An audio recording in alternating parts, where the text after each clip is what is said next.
And also, Sorry. excuse me if I have to stop and take a breath. I am 6.5 months pregnant, and it is almost 9 o'clock here my time. So it's been a long day. But who am I? So I'm a dual certified special education teacher. So I'm certified to teach special education, pretty much any age grade level, so N through 12.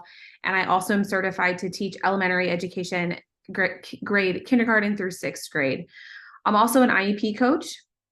My journey as a teacher, I have taught in all of these different states here. So Pennsylvania, Virginia, Delaware, Texas, and I'm also certified in the states of Georgia and Florida. I'm currently in the state of Florida.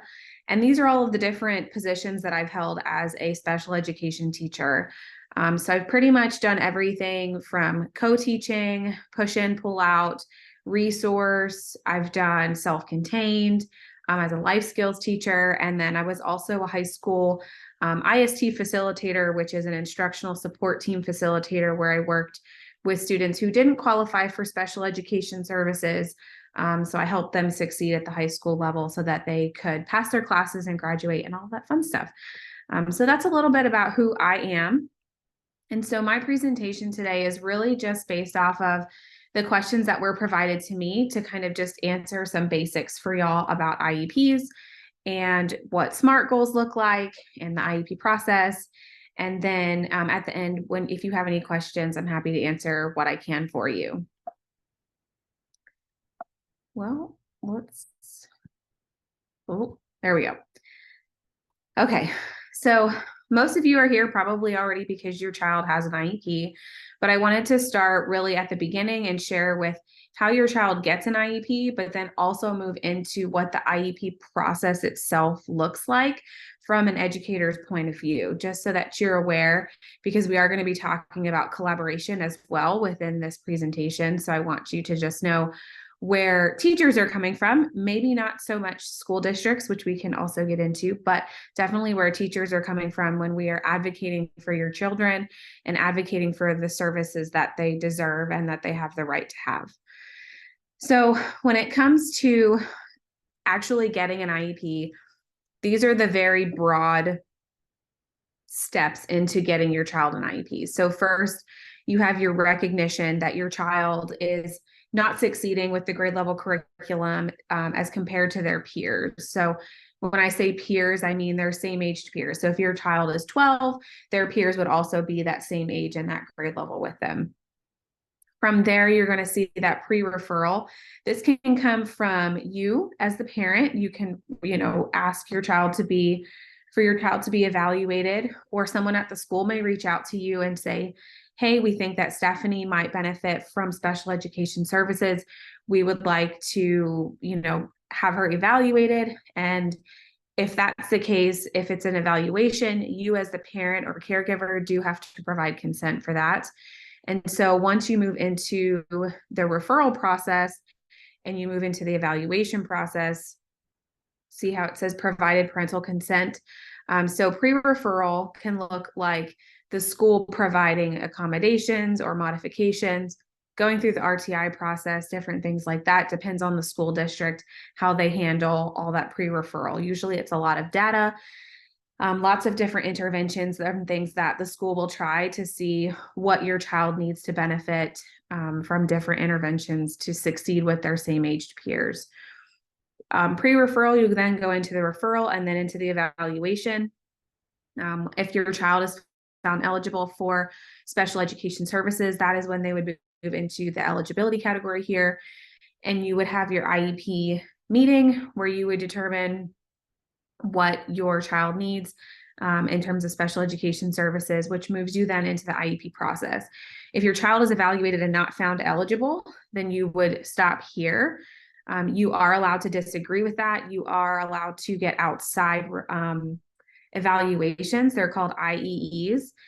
Sometimes the school has to pay for them. Sometimes they don't. It really depends on what state you're working in and how the disagreement comes about. So that looks different in every school and district. So if you're curious what that looks like, make sure you look at your procedural safeguards. that you can find either on your state's education department website, or the school can provide a copy to you and should provide a copy to you when your child is evaluated, and every year if they are found eligible for the IEP process. So once you're found eligible, go ahead. Did I hear a question? No? Okay. Once your child is found eligible, again, they're going to go through the IEP process. And this is generally what the IEP process looks like every single year. So think of this circle as one school year. So once your child is found eligible, this means that your child is going to receive special education services, and your team that your child has, including you are a valuable member of the IEP team. Again, we're going to talk about collaboration here in a little bit, but once your child is found eligible, that's where they move into IEP development, or that individualized education program development. And this happens every single year. Your child will have an annual IEP. You will be a part of the process, or should be a part of the process along the whole way. And again, we'll talk about collaboration here in a little bit.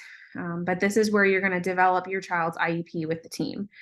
Once the IEP is developed and approved by everyone on the team, you're going to move into implementation. And so this is where the school is going to implement all of those accommodations, those modifications. They're going to work on, all of those different related services that they have found. From related services are things like speech language, occupational therapy, physical therapy, you have vision therapy, orientation and mobility. There's a whole bunch of different related services, and it really depends on your child, what they can qualify for and what they may need. So your team will move into the implementation phase. You'll also, throughout the implementation phase, it will be outlined in your child's IEP how often you will get progress reporting. So that'll most oftentimes it happens at report card time. So whenever report cards come out, generally that's when you're going to get a progress report. And what that means is you're just going to get a report from your school on your child's IEP goals and how they're progressing with those IEP goals, if they're making progress, not making progress, all of that good stuff. Once it comes to that annual year time, that's when you're going to start meeting again with the team. You might get a questionnaire from the team, or your teacher might call you, or caseload manager might call you, ask you lots of different questions, to be honest with you, about what your vision is for your child for the upcoming year, what you've noticed over the last year, what's working at home, what's not working at home, what skills do you want to work on. They should also be including your child in this process as well, to the best of their ability. If their child is not of transition age yet, it will be generally up to you to how much you want your child to be included in the IEP process, but I do recommend that your child is included in the process. So you have your annual IEP meeting and development, and then that's every year. So every calendar year, you're going to have one IEP meeting. That doesn't mean that's the only IEP meeting for the year. If at any time during the school year, even over summer, if you feel like you need to meet with your child's team, you have the legal right to request an IEP meeting at any time. So does anybody else on that child's IEP team. So just know that as the parent, as the caregiver, you can request an IEP meeting at any time. And there are different just state laws and probably district policies on once you request that meeting, how many days can pass before you have the meeting and all of that. So you'll just want to look into district policies and maybe even your state regulations as to how long that time frame is, because it does vary state to state. And then every 3 years at a minimum, your child is going to be reevaluated for eligibility. So when they have their initial evaluation, 3 years from that point, they're going to be reevaluated again, just to make sure that they are still eligible for services, seeing if maybe their eligibility category maybe has changed, if they need to add another eligibility category. There's lots of different things that can occur within that 3-year time frame in terms of eligibility. Your child may no longer need special education services, which is the purpose of having special education. But that is what that reevaluation is for. And again, that'll happen every 3 years. So this is the IEP process, just in a kind of a nutshell, broken down into different phases. So what are the different parts of an IEP? And I'll go through this part really quickly because you probably already all know what the different parts are. These are just some of the parts. There are a lot of more parts to an IEP than just these 12 pieces. But these are typically the biggest pieces of the IEP that you want to pay attention to when you're at the meeting. So you have the student information page. That's generally the first page of your child's IEP, where it has their name, their date, their birth date, their address, your contact information, who's on the IEP team. You just want to make sure that every year this information is updated, so that way it has accurate information for the IEP team. The present levels are really the meat and potatoes of your child's IEP. This is where I like to call this is your child's Bible for that next annual IEP year.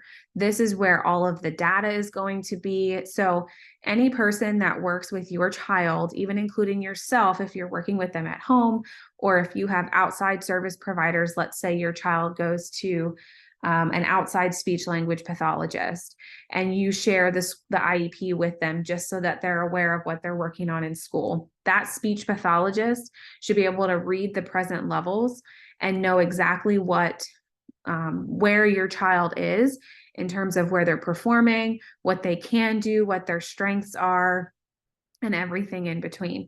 So you want to make sure that the present levels has a lot of information in it, because that's also going to lead you into what IEP goals are chosen. And so if your child is demonstrating a need in any area, it needs to be written into the present levels, because if there's an IEP goal written for a need, so let's just say Stephanie is 2 grade levels behind in math. Let's just say she's in 3rd grade and her peers are working on multiplication, but Stephanie's still working on single digit addition. So like 2 plus 3, 4 plus 6, right? So that in the present levels, there should be data that is telling everyone on the team, Steph, this is where Stephanie's currently working. This is where her peers are working. And we want to write a goal for this because there's a need for this specific area. So you just want to make sure that these two connect. And I'm going to share with you a couple of questions that you should ask at IEP meetings. I think I have 5 questions for you to ask to get better clarity on why certain IEP goals may have been chosen if you were not part of that process, which you should be, but I know that's not always the case. In terms of IEP goals, you also may have short-term objectives or benchmarks. And so the analogy that I like to use when it comes to goals and objectives is, think of a staircase. So the steps on a staircase are going to be your objectives or your benchmarks. And those are going to be the smaller skills that are going to get you to that larger IEP goal. So the top of that staircase, when you get to that top very landing, that's going to be your child's annual IEP goal. And so it's going to be a very big goal. And then the objectives are going to break it down into smaller steps or more specific skills that probably are going to build upon one another to get them to meet that annual IEP goal. You're also going to have related services. I kind of mentioned this a little bit. So speech pathology, occupational therapy, physical therapy. So you're going to have a section just for this. You're going to have supplementary aids. This is going to look like your accommodations, your modifications, supports for school personnel, or even for you, you're part of personnel. This is where teacher training is going to go. If you have in-home parent training, it's going to go in this section as well. There's a lot of different things that you can put in supports for personnel. But just remember that you can request at-home training as well for you as the parent if you feel like you and your family may need that. You have reporting frequency. Again, this is generally in most states and most districts, you are going to get your progress reports on your child's IEP with report cards. It's not always the case, but so if you want something more frequently, you can definitely request that, and it's going to be documented here in this section of the IEP.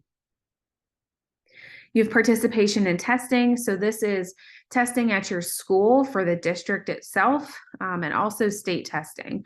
So this will explain what tests your child is going to take and in what manner that they will take them. Extracurriculars.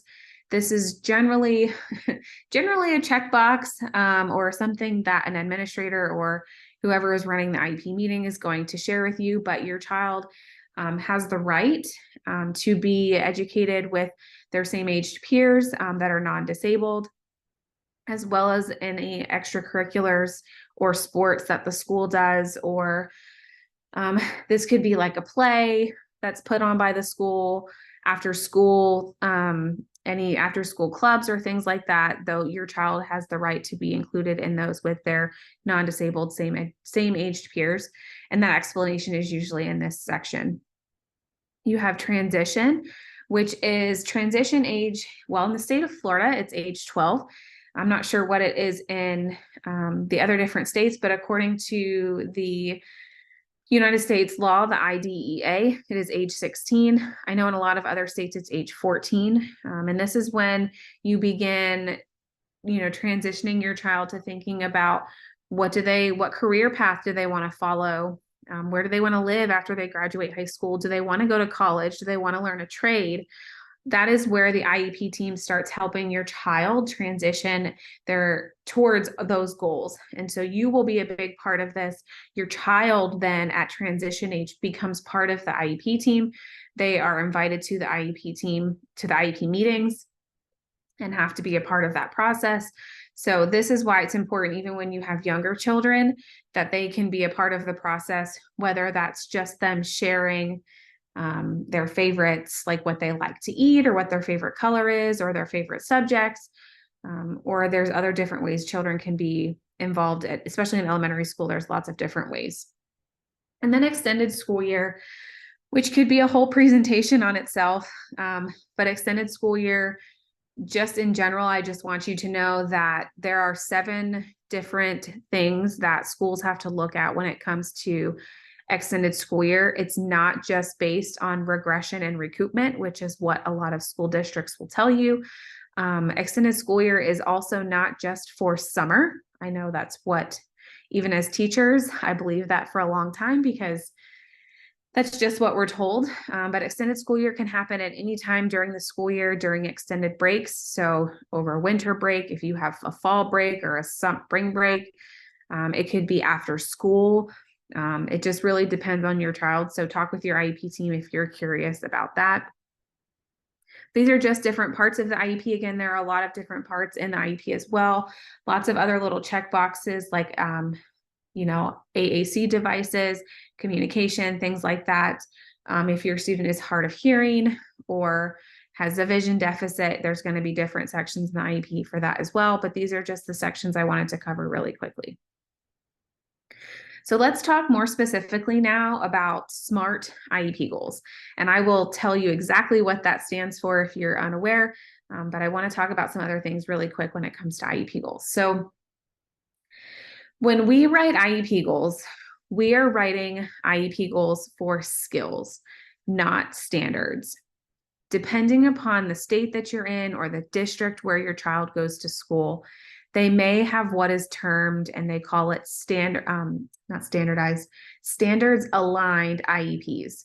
And what that means is, and how you might see it written, is they will have, let's just use the example I used earlier where Stephanie is in 3rd grade, her peers are working on multiplication. And so you might see Stephanie, your child, have an IEP goal for multiplication. And as the parent, you might be thinking, well, I know Stephanie can't do multiplication right now. We're working on addition. We're doing 2 + 2. Excuse me, that's where we are right now. So I want to invite you to have the conversation with your teachers and with your teams if you're noticing this. Just remind them in a very friendly way that we write IEP goals for skills, not standards. As teachers, when we are teaching our students, yes, we are teaching them standards, but every standard is a skill. So every standard addresses a different skill. And so we should be writing IEP goals for skills and not standards, especially if our students are multiple grade levels behind. In the IDEA, this is section 1414D. So if you wanted to look it up and Google it, just put in IDEA section 1414D. This is a copy and paste of what it says. It's just telling us these are what this is what your IEP, your child's IEP has to have included in terms of IEP goals. And so I talked about this a little bit before with how the present levels should link you to the IEP goals, but this is really the progression of how IEPs are written from the teacher side of things, or how they should be written from the teacher side of things. We should be starting with the present levels. Again, this is where all of that data is on your child, evaluation data, information from you, information from the child, information from your child's teacher, all the teachers that work with your student. So all of their data should be in the present levels. And then based off of that data, what IEP goals do we need to have to help this student succeed this school year or this annual year? From here, this is where you're going to determine your supports and services. Your supports and services, again, are going to be your accommodations, your modifications. These are going to be your related services. So your speech language pathology, your OT, PT, adapted PE, all of those different related services. From there, that is when you can determine what curriculum may be best for your child. And that's when the team is going to talk about all of the different options that are available. And it's also when they're going to discuss the child's LRE. The LRE is the least restrictive environment. And what that means is what classroom your child's going to be in. And so all of this information should be filled in and completed before they make any decisions about this, especially curriculum. Your child should not be placed in a classroom based on this is all that we have. It should be an individualized thing, and it doesn't come down to, well, this is all that we have. Well, okay, but that's not going to work for my student. And that's when you have additional conversations and collaboration with the team to get the services and supports that your child deserves. All right, so when it comes to writing IEP goals, this is the acronym that we use, the SMART acronym that we use to write our IEP goals. So S stands for specific. That means it needs to be a very specific skill. It shouldn't be a couple of different skills written into one. So let's go back to that example that I shared where Stephanie's in 3rd grade. Her peers are working on multiplication, but she's working on single digit addition. So specific would mean that I'm saying Stephanie is working on a single digit addition with or without regrouping. So what that means is with regrouping would mean an addition problem like 8 plus 8, where it's going to equal 16, right? You're moving into double place value. You have that tens place value in the ones. Without regrouping would be anything from number 0 to 5. So 1 plus 3 equals 4. So you're staying in that single digit arena when it comes to addition. So they wouldn't just write a goal and say, Stephanie's going to be working on addition. That is not specific at all. So you want to make sure that the goals are very specific. So Stephanie's working on single digit addition with regrouping. And then there's additional parts of the IEP goal, which M stands for measurable. So they have to be able to, and you have to be able to, if you're working on these goals at home with your child, measure your students' progress. And so this can look a lot of different ways, but you just want to make sure that everything is measurable. A stands for attainable. This means that it is a realistic goal for your child for the school year. So they're not setting your child up for failure, essentially. You want to make sure that within that annual year, the goal that they're writing is attainable and realistic for your child. R stands for results oriented or relevant. This kind of goes back to the A as well, but you don't want to write a goal for something that your child doesn't need to work on, or maybe something that isn't a top priority at the time. You want to make sure that, again, results oriented and relevant for your child. So attainable, realistic, relevant. And then T is for time bound. And so typically, if it's an objective, how this looks is an objective will generally last for a marking period. Unless they're not meeting that goal in the marking period, they'll continue working on it into a second marking period. And then the goals are generally, again, that annual IEP year. So they're always going to tell you generally how long they're going to be working on it. The time bound and the measurable sometimes are put together in terms of being able to measure it.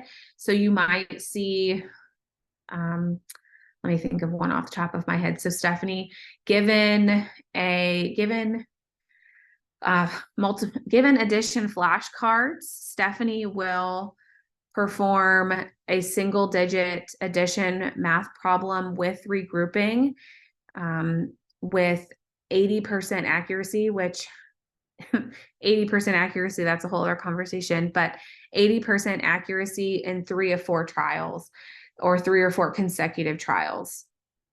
What that means is that Stephanie's going to be given multiple flashcards. So they could even say given 10 flashcards, addition flashcards. Stephanie's going to work on single digit addition with regrouping. And then we're going to give her 3 or 4 trials. That could be 3 or 4 sets of flashcards in one sitting, or it could be over a couple of days. So each day we're going to give Stephanie 10 flashcards, or 3 days a week, we're going to give her flashcards and she has to get an 80% every time we're working on this skill. And so that's just generally what that means. And we'll talk more about that here in a little bit when I talk about questions to ask at the IEP meeting. When they're writing goal criteria, so this comes down to the measurement, and this is very important for parents and caregivers to know, but also just more from the teacher side of things. Excuse me. There are more goal criteria than these 4, but then also what I really want you to focus on is this 80%. All of your child's IEP goals should not have a goal criteria of 80% mastery. And this is important because where did this mastery come from? How did they come up with this? And so this goes back to the data that's in the present levels. Remember how I said the present levels is really that meat and potatoes of your child's IEP. So in the present levels, they should also have baseline data. And what that means is you should be able to look in your child's IEP present levels and see what your child's needs are. So Stephanie needs to be working on single digit addition with regrouping. So if we're going to write an IEP goal for that, there should be some baseline data written into the present levels as well to let you know how your child is currently performing that skill. So if it is a brand new skill for the student or an emerging skill, they're just starting out with it, their accuracy currently might only be 20%. And that's okay. That means that 20% of the time they're getting the correct answer. So if we're looking at 80% accuracy, we have to come back to the A in SMART is 80% attainable. It may only be 50% for Stephanie this school year, and that's completely okay. It may be 100%. There are some skills where we want to see 100% accuracy. So safety is always one that we want to see 100% accuracy, and any of those foundational skills. Foundational skills are things that your student has to know to be able to learn higher level skills. So single digit addition may be a foundational skill for your child, depends on what the specific skill is. They do need to know what the numbers are. They do need to know how to add numbers together, how to subtract, because if they can't do addition or subtraction, they're going to struggle with multiplication. So again, it all comes back to what that data is in the present levels.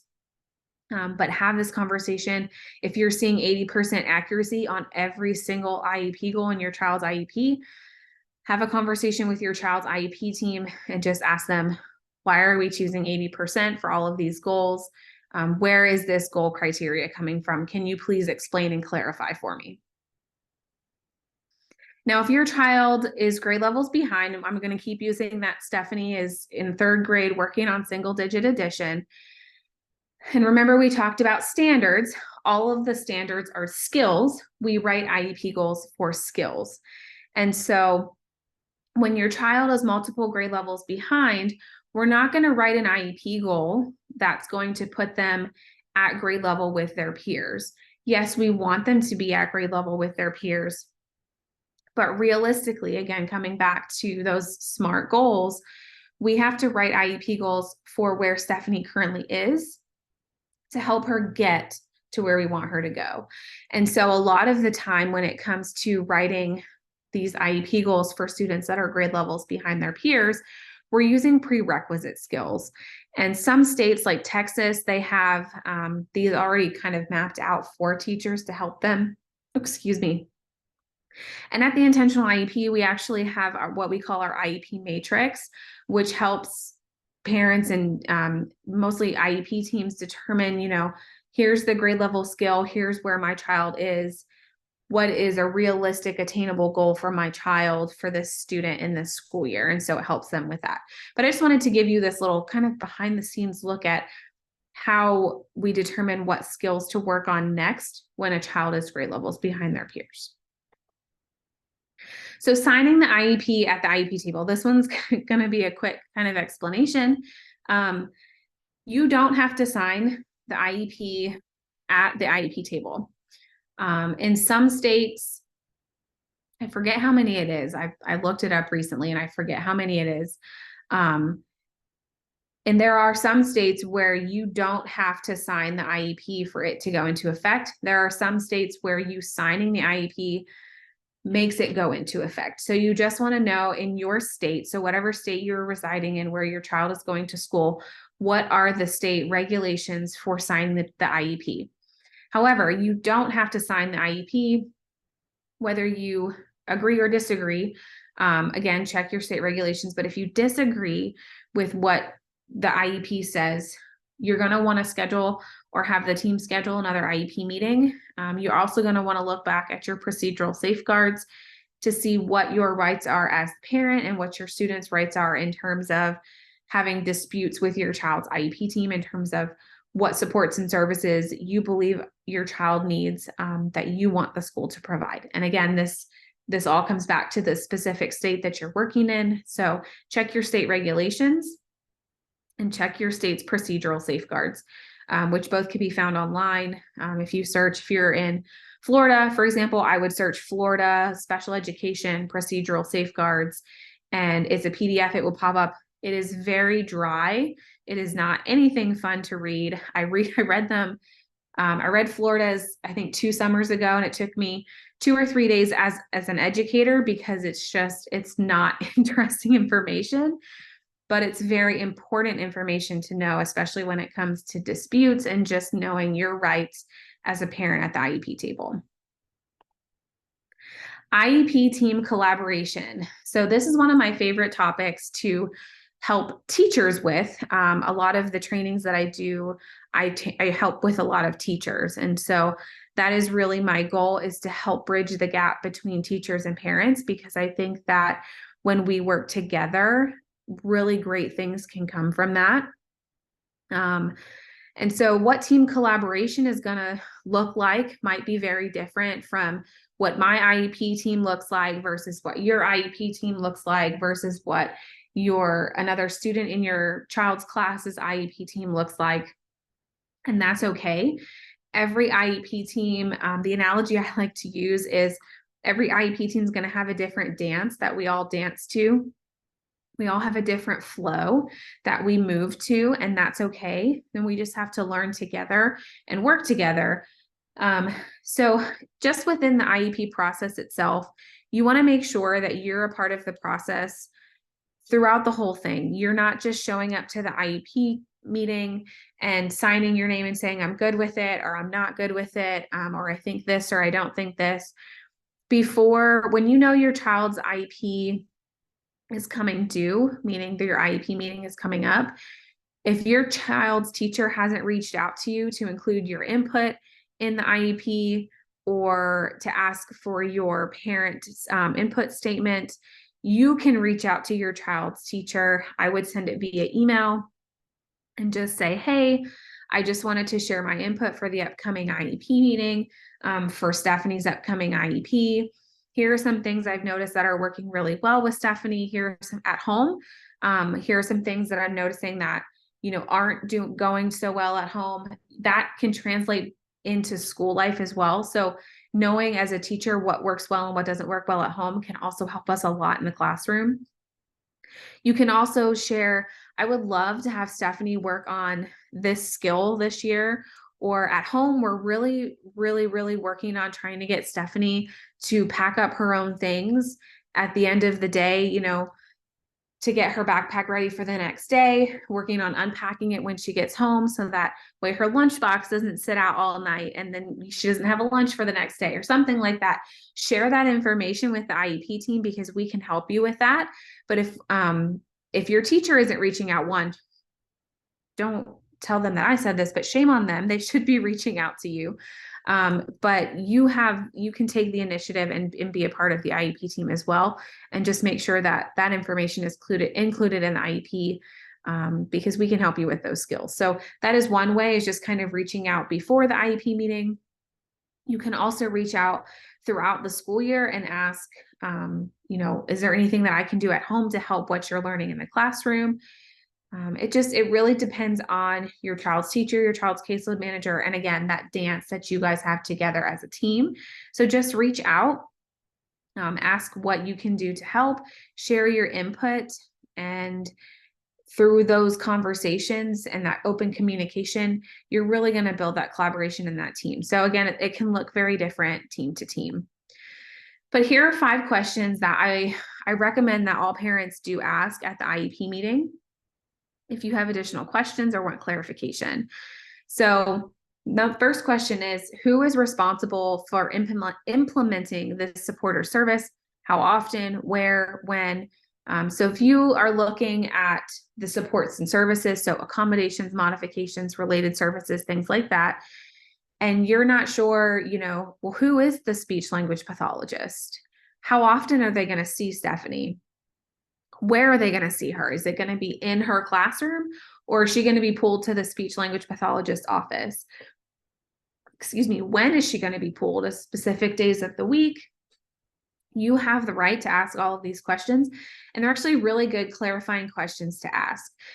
So just knowing, who's going to be implementing this, how often, where, and when. The second question is, what data do you have to back up this decision? This is a really good clarifying question to ask if you don't agree with something in the child's IEP. Because if they are making a decision at the IEP table, there has to be data to back it up, and that data should be in the present level section of the IEP. Remember the meat and potatoes? That's the present level. So they should have data there, and they should be able to share that with you to tell you as the parent or caregiver why they're making or recommending that decision. Number 3, why were these IEP goals chosen? Again, back to the meat and potatoes, back to the present levels. What were the needs shown, written into the present levels based off of data? And as the parent or caregiver, were your priority considerations taken into consideration? So again, we want to work on Stephanie packing up her own things, but they didn't write an IEP goal for that. So that is a priority for me as a parent. I'm curious why there wasn't an IEP goal written for that. So why were these IEP goals chosen? Number 4, how does this align with my child's peers' curriculum or age? So what are your child's peers learning in their classroom, in the general education classroom, the general education curriculum? At their age, what are they learning? What skills are they learning? And how does what my child is learning based on their IEP align with that? So looking at those prerequisite skills, if your child is grade levels behind, looking at those, they're going to call them standards aligned IEP goals, but looking at those skills of those standards, how does that align to your child's peers, same age curriculum, or what they're doing in the general ed classroom? And then you have, what can I do at home to support my child's IEP? And this is a really huge question. I love when parents come to IEP meetings and ask this question. It shows that you are very active in wanting to advocate for your child, but also wanting to help at home to help your child succeed in the classroom as well. So we're working together to make that happen. Your teacher or caseload manager may or may not have an answer for you right that second at the IEP meeting, but they can definitely get back to you and say, if you could just do flashcards on addition every single night or a couple nights a week with your child, or if you can read with your child before they go to bed or when they get home, that would be fantastic. So it depends on your child what the teacher may suggest, but definitely ask this question at IEP meetings. I promise you that your child's teacher is going to absolutely love you asking this question. When you're asking questions at the IEP meetings, or just in general when you're dealing with people on the IEP team, I just want to remind you that your question should focus on problems and solutions, not people.